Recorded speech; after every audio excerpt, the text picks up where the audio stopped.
അരികെല്ലാം നല്ല മുരിഞ്ഞ ഉള്ളി നല്ല പഞ്ഞി പോലെ സോഫ്റ്റ് ആയിട്ടുള്ള ഒരു അപ്പത്തിൻ്റെ റെസിപ്പിയാണോ നിങ്ങൾ നോക്കണേ എങ്കിൽ തീർച്ചയായിട്ടും ഈ ഒരു വീഡിയോ നിങ്ങൾക്ക് ഉപകാരപ്പെടും കേട്ടോ. അപ്പോൾ ഒന്ന് കണ്ടു നോക്കിക്കോളൂ. അപ്പം നമുക്ക് ആദ്യം അരിയൊക്കെ ഒന്ന് കുതിർത്ത് വെക്കാം. ഞാനൊരു പാത്രത്തിലേക്ക് 1.5 കപ്പ് പച്ചരി ഇട്ട് കൊടുക്കുന്നുണ്ട്.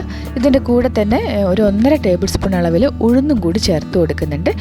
ഇനി നമുക്കിതൊരു 3-4 പ്രാവശ്യം വെള്ളം മാറ്റി കഴുകിയെടുക്കണം. അതിനുശേഷം നിറയെ വെള്ളം ഒഴിച്ചു കൊടുത്ത് അടച്ച് വെച്ച് ഒരു 5-6 മണിക്കൂർ റെസ്റ്റ് ചെയ്യാനായിട്ട് മാറ്റി വെക്കണം കേട്ടോ.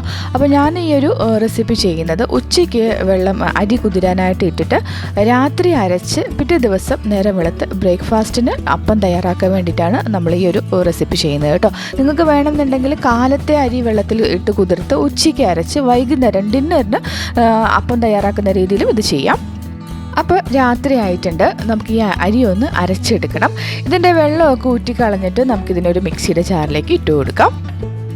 ഇനി നമുക്കിതിലേക്ക് 1 കപ്പോളം വെള്ളം ഒഴിച്ചു കൊടുത്തിട്ട് നല്ല ഫൈനായിട്ട് തന്നെ ഇതൊന്ന് അരച്ചെടുക്കണം. നമ്മൾ ഈ സമയത്ത് വേറെ ഒന്നും തന്നെ ചേർക്കുന്നില്ല. ഈ ഒരു അരിയും ഉഴുന്നും വെള്ളം മാത്രമാണ് കേട്ടോ. അപ്പോൾ വെള്ളമൊക്കെ ഒഴിക്കാൻ നേരത്തെ ആ അരിയുടെയൊക്കെ തൊട്ട് താഴെ നിൽക്കുന്ന രീതിയിൽ വെള്ളം ഒഴിച്ചാൽ മതി. അതിനുശേഷം ഇച്ചിരി വലിയ ഒരു പാത്രത്തിലേക്ക് അതങ്ങ് ഒഴിച്ചു വയ്ക്കാം.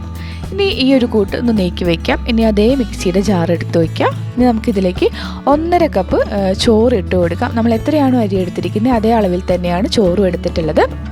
ഇതിലേക്ക് ഒരു 1/4 ടീസ്പൂൺ ഇൻസ്റ്റൻറ്റ് ഈസ്റ്റ് ചേർത്ത് കൊടുക്കാം.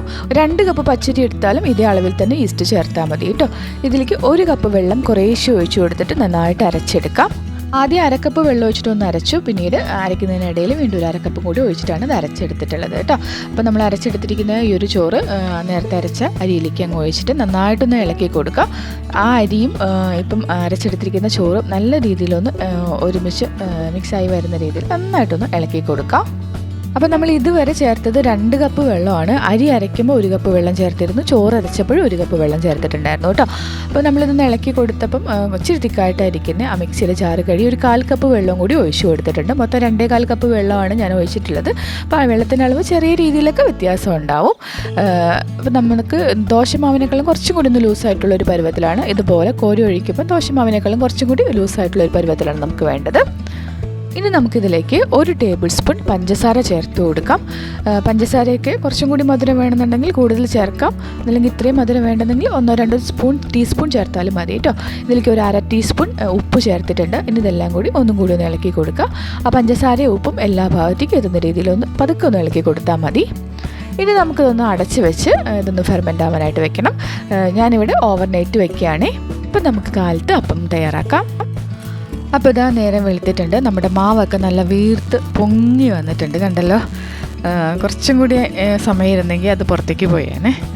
ഇനി നമുക്ക് പതുക്കെ ഒന്ന് ഇളക്കി കൊടുക്കുക. കുത്തി അങ്ങ് ഇളക്കരുത്, പക്ഷേ എല്ലാ ഭാഗത്തേക്കും ഒന്ന് ഇളക്കി കൊടുക്കണം കേട്ടോ.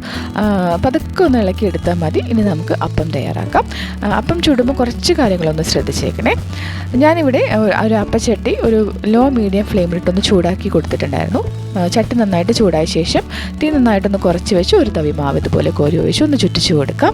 ഇതിന് നടുവിലേക്ക് കുറച്ച് മാവ് ഒഴിക്കുന്നുണ്ട്. നടുഭാഗം നല്ല സോഫ്റ്റായിട്ട് ഇരിക്കാൻ വേണ്ടിയിട്ടാണ് ഇങ്ങനെ ചെയ്യുന്നത് കേട്ടോ.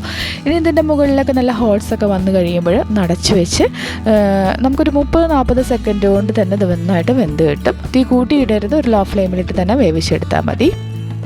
ഏകദേശം ഒരു 30-40 സെക്കൻഡ് കൊണ്ട് തന്നെ നമ്മുടെ അപ്പമൊക്കെ നല്ല രീതിയിൽ വെന്തിട്ടുണ്ട് കണ്ടല്ലോ. സൈഡൊക്കെ നല്ല മുരിഞ്ഞ് ഉള്ളിൽ നല്ല സോഫ്റ്റായിട്ടാണ് ഇരിക്കുന്നത്. നിങ്ങൾക്ക് ഇത്രയും ക്രിസ്പി ആയിട്ട് സൈഡ് വേണ്ട എങ്കിൽ കുറച്ച് മുന്നേ തന്നെ തുറന്നെടുത്താൽ മതി കേട്ടോ. അടുത്ത മാവ് ഒഴിക്കുന്നതിന് മുന്നായിട്ട് ആ ചട്ടി ഒന്ന് തുടച്ചു കൊടുക്കണം. ആ പൊടിയൊക്കെ ഒന്ന് മാറി കിട്ടാനായിട്ട് ഒരു തവി മാവ് ഒഴിച്ചു കൊടുക്കുക. പതുക്കെ ഒന്ന് ചുറ്റിച്ചു കൊടുക്കുക. ഇതിൻ്റെ നടുഭാഗത്ത് ഒന്ന് സോഫ്റ്റായിട്ട് കിട്ടാൻ വേണ്ടിയിട്ട് കുറച്ച് മാവ് ഇതുപോലെ ഒന്ന് ഒഴിച്ചു കൊടുക്കുക. മുകൾ ഭാഗമൊക്കെ നല്ല ഡ്രൈ ആയിട്ട് വരുമ്പം അടച്ച് വെച്ച് ഒരു 30-40 സെക്കൻഡ് ഒന്ന് വേവിച്ചെടുക്കുക കേട്ടോ. ലോ ഫ്ലെയിമിലിട്ട് തന്നെയാണ് ചെയ്യുന്നത്. തീ വല്ലാതെ കൂട്ടിയിടരുത്. നല്ല അടിപൊളിയായിട്ടുള്ള സൈഡൊക്കെ നല്ല ക്രിസ്പി ആയിട്ടുള്ള ഉള്ളിൽ നല്ല പഞ്ഞി പോലെ ഇരിക്കുന്നത് നമ്മുടെ അപ്പം തയ്യാറായിട്ടുണ്ട്. ഈ ഒരു രീതിയിൽ ബാക്കിയുള്ളതെല്ലാം തന്നെ നമുക്ക് തയ്യാറാക്കിയെടുക്കാം. അപ്പോൾ ഈ ഒരു രീതിയിൽ എല്ലാവരും തയ്യാറാക്കി നോക്കണം കേട്ടോ. നിങ്ങളുടെ അഭിപ്രായങ്ങൾ മറക്കാതെ കമൻറ്റ് ബോക്സിലൂടെ അറിയിച്ചേക്കണേ. സബ്സ്ക്രൈബ് ചെയ്യാനും ലൈക്ക് ചെയ്യാനും ഷെയർ ചെയ്യാനും ഒന്നും മറക്കല്ലേ കേട്ടോ. താങ്ക്